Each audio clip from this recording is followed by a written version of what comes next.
अब ये जो हम लोग 15.4 15.5 इसका क्वेश्चन नंबर 2 सॉल्व करने जा रहे हैं। तो इसके अकॉर्डिंग अपने पास एक ऐसा डायग्राम दिया गया है, जिस डायग्राम में अपने पास A B C D E एक डायग्राम दिया है। इस डायग्राम के अपने पास एरिया फाइंड आउट करना है। तो एरिया फाइंड आउट करने के लिए हम लोग हमारे पास कुछ वैल्यूज दी गिवन है और हम लोग फाइंड आउट करेंगे। तो मैंने क्या आप देख रहे होंगे बोर्ड पे अपने पास एक ही डायग्राम लेके मैंने यहाँ पे आपको 3 अलग से और डायग्राम बना रखे हैं।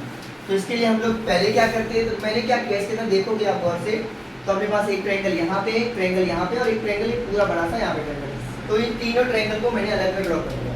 अब मैं क्या करूँगा, इन तीनों ट्रायंगल्स के जो एरियाज है उनको मैं क्या करूँगा, अलग अलग फाइंड आउट करूँगा, लास्ट में इनका टोटल करूँगा, तो उसके बाद अपना रिजल्ट आएगा। तो देखते चलते हैं। तो पहले इसमें चलते हैं। आप देखोगे तो ये एक राइट एंगल ट्रायंगल है, इसकी सामने की साइड यानी ये कौन सी साइड है, हाइपोटेन्यूस है, ये बेस हो जाएगा और ये हाइट हो जाएगी, ठीक है।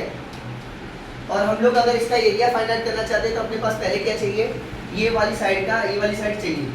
ये वाली साइड अपने पास दी नहीं है, तो ये मतलब अपने को यही चाहिए। यही फाइंड आउट करने के लिए हम लोग क्या करेंगे, पाइथागोरस थ्योरम का यूज करेंगे। तो पाइथागोरस थ्योरम यूज करने के लिए तो हम लोग पहले लिखेंगे इन ट्रायंगल, इस ट्रायंगल का नाम क्या है, ए, या यहाँ से B A E, B A ई में जहाँ पे 90 होता है वो बीच में लिखते हैं।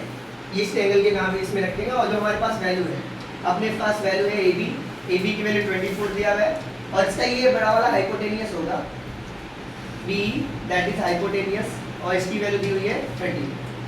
तो अब पाइथागोरस बाय पाइथागोरस थ्योरम क्या बोलता है, उसके अकॉर्डिंग स्टेटमेंट है ये वाली साइड यानी बी स्क्वायर हाइपोटेनियस है square equals to A B square और प्लस ए ई स्क्वायर, इनके स्क्वायर के बराबर है, ठीक है। तो वैल्यू पुट कर दो आप।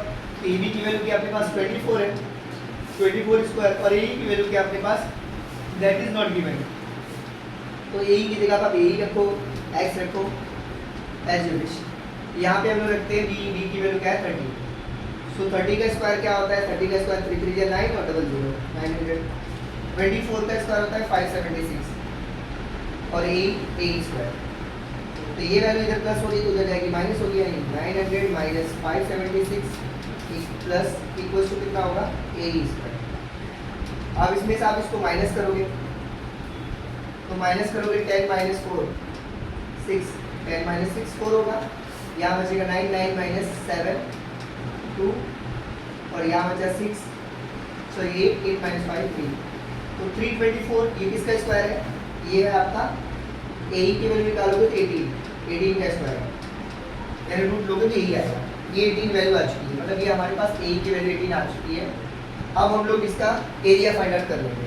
तो एरिया इसका फाइंड आउट करने के लिए हम लोग क्या करेंगे, फॉर्मूला लगाएंगे। यहाँ देखो मैं इसको यहाँ पे कर रहा हूँ, फिर आपकी सब क्वेश्चन जो होगा तो इसको हम लोग कैसे फाइंड आउट करेंगे, area of triangle B A E equals to 1/2 product of side making right angle, product of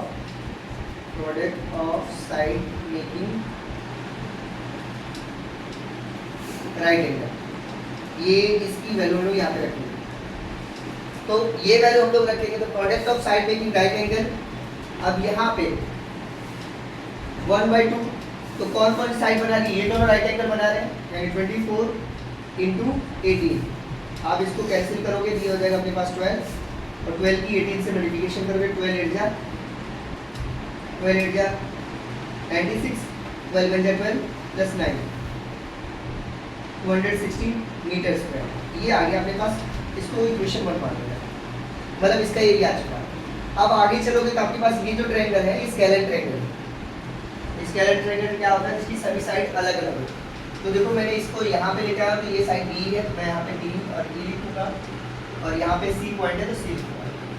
तो इसके लिए हम लोग पहले क्या फाइंड आउट करते हैं, इसके लिए हम लोग पहले साइड सपोज करो ये साइड ए है, ए की वैल्यू 26, और ये साइड बी होगी, बी की वैल्यू क्या है 30, और सी की वैल्यू क्या है आपके पास 28।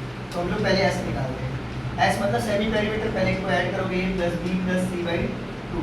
तो ए की वैल्यू 26, 30 प्लस 28 अपॉन 2, सबको ऐड करोगे तो कितना हो जाएगा, ये 8 प्लस 6 14, और ये 3 2 5 5 प्लस 2 7 7 और 8 अपॉन 2। इसको आप इससे डिवाइड करोगे तो रिजल्ट आपका क्या आएगा 42, यानी एस की वैल्यू आपके पास आ चुकी है 42। अब अकॉर्डिंग टू हेरल्स फॉर्मूला क्या कहता है हम लोग निकालते हैं। तो यहाँ पे लिख लेना, हम लोग किसके लिए फाइंड आउट करें, एरिया ऑफ ट्रायंगल BEC के लिए हम लोग ये वर्क कर रहे हैं, है ना। और अब यहाँ पे S इंटू S माइनस ए, S माइनस बी और S माइनस सी वाला फॉर्मूला।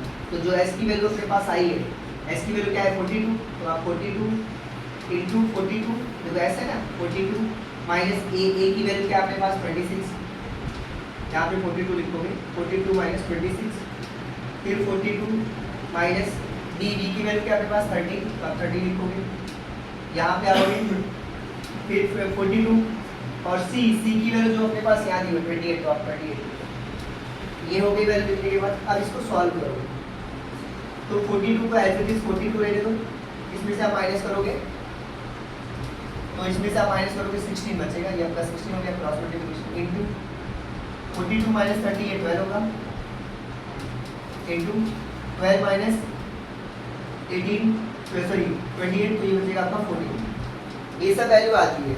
तब इन सब वैल्यूज को हम लोग कुछ ऐसा करें कि एक अपने पास फैक्टर बन गया। तो फैक्टर बनने के लिए हम लोग क्या करेंगे, इसको ऐसा लिख सकते हो 42 को 14 इंटू 3 हो गया, और इसको हम लोग लिख सकते हैं 16 को 16 रहने दो, इसको हम लोग 4 इंटू 3 लिख सकते हैं और ये 14 बन गया। मैंने ऐसा किया है कि दो के पेयर बन जाए। तो देखो ये 14 2 टाइम है, जो 2 टाइम होता है 1 टाइम बाहर, यानी 14 बाहर आ गया, ब्रैकेट के बाहर आ जाता है, यानी स्क्वायर में आ गया है। और यहाँ पे 3 और 3 2 टाइम है तो 1 टाइम 1 टाइम बाहर। 16 देखोगे 16 में 4 होता है, 4 इंटू 4 होता है, अगर 16 का रूट लोगे तो अपने पास 4 बाहर आएगा। और यहाँ पे 4 का स्क्वायर 4 किसका स्क्वायर है 2 का स्क्वायर है, तो यहाँ पे आ गया 2। इन सब की मल्टीप्लिकेशन करने के बाद अपने पास रिजल्ट आएगा। देखो कैसे किया मैंने, 14 जो इस ब्रैकेट के अंदर 2 बार नंबर होते हैं उनको हम लोग 1 टाइम बाहर रखते हैं। तो ये देखो 14 1 टाइम है 2 टाइम है, तो 14 को मैंने बाहर कर दिया। तो 3 1 टाइम यहाँ पे 1 टाइम यहाँ पे 2 टाइम हुआ, तो 2 टाइम 1 टाइम बाहर। अब 4 जो है ये देखो 16 में 2 टाइम 4 है, 4 4 जा 16 होता है, तो एक 4 को मैंने बाहर कर दिया है, इन शॉर्ट 16 बाहर आ जाते हैं। और ये 2 में 2 होता है, 2 बार एक बार बाहर। अब इन सबकी मल्टीप्लिकेशन करोगे तो ये हो जाएगा, देखो तो ये होगा अपना, इन दोनों की मल्टीप्लिकेशन करोगे तो कितना होगा 8 8 3 24 24 इंटू 14। फिर आप इनकी मल्टीप्लिकेशन कर दोगे तो 14 4 जा 56 5 कैरी 14 जा 28 28 प्लस 5 36, ये आ गया इसका 336। इसको आप कुछ क्वेश्चन 2 डाल दोगे तो अपने पास 2 वैल्यू आ गई। अभी लास्ट का जो ट्रायंगल बचा हुआ है इसका अपने को निकालना है, इसका एरिया फाइंड आउट करना है। तो इस एरिया में चलते हैं, तो ये एरिया इजीली फाइंड आउट हो जाएगा। इन ट्रायंगल AECD, तो इसमें देखोगे अपने पास ये पहले परपेंडिकुलर आईडी है TD, ये यहाँ पे जो वैल्यू लिखी है हम लोगों ने, ये एफ है, दैट इज एफ है। डायग्राम में देखो एफ है, तो यहाँ पे आप लिखोगे ये FD जो साइड है परपेंडिकुलर है, किस पे परपेंडिकुलर है AEC पे, EC लिखो। अब चलते सॉल्व करने के लिए, तो इसमें देखोगे ये इसकी हाइट हो जाएगी, है ना, FD हाइट है और इसकी वैल्यू कितनी है, ये वैल्यू 16 है ऑलरेडी दी हुई। और इसका बेस क्या होगा, बेस होगा इसका EC और उसकी वैल्यू दी हुई है, EC की वैल्यू ऑलरेडी दी हुई है, वो वैल्यू दी है अपने पास 28। तो इसका एरिया कैसे होगा, एरिया ऑफ ट्रायंगल ECD ये होता है 1/2 बेस इंटू हाइट, तो बेस इसका है EC और हाइट इसकी है अपने पास FD, दोनों को मल्टीप्लिकेशन कर दोगे 1/2। EC की वैल्यू क्या है अपने पास, EC की वैल्यू 28 और FD की वैल्यू अपने पास दी हुई है 16। इसको आप इससे कैंसिल करोगे 8 आएगा, 8 8 जा 64 बचेगा 6 कैरी, 8 2 जा 16 60 प्लस 6 तो आपका 224। ये अपने पास आ गया थर्ड वैल्यू तीनों। अब अपने पास अगर पूरा एरिया निकालना है तो मैं ये एरिया या इक्वेशन 1 and 2 and 3 मैंने इसलिए इक्वेशन लिखा है। तो एरिया ऑफ ट्रायंगल ट्रायंगल नहीं है, ये शेप है ABCD D E equals to addition of equation 1 2 plus 3 सबको ऐड करेंगे तो वैल्यू आएगी। तो इक्वेशन 1 की वैल्यू अपने पास 216 की है। इक्वेशन 1 की जगह पर 216, आप यहाँ पे ट्रायंगल लिख सकते हो। इक्वेशन 2 अपने पास निकल गया है 336, यहाँ पे 336 और ये वैल्यू अपने पास निकल के आई है 224। सबको ऐड कर दोगे तो आपके पास फाइनल जो रिजल्ट रहेगा वो आ जाएगा। तो ये हो जाएगा 10 और 6 60, 1 कैरी, 2 प्लस 3 5, 5 प्लस 1 6, 1 7 और ये 2 2 5 और 2 7 76 मीटर स्क्वायर। ये इसका फाइनल रिजल्ट होगा। तो मैं चाहता हूँ आप मेरे वीडियो को और से ज़्यादा देखें, सब्सक्राइब करें। जो भी इसमें प्रॉब्लम्स आ रही है या कुछ भी आपको रहेगा मैं इसको दूर करने की कोशिश करूँगा। अभी स्टार्ट किया है मैंने, और मेरे चैनल को लाइक, सब्सक्राइब और शेयर करें।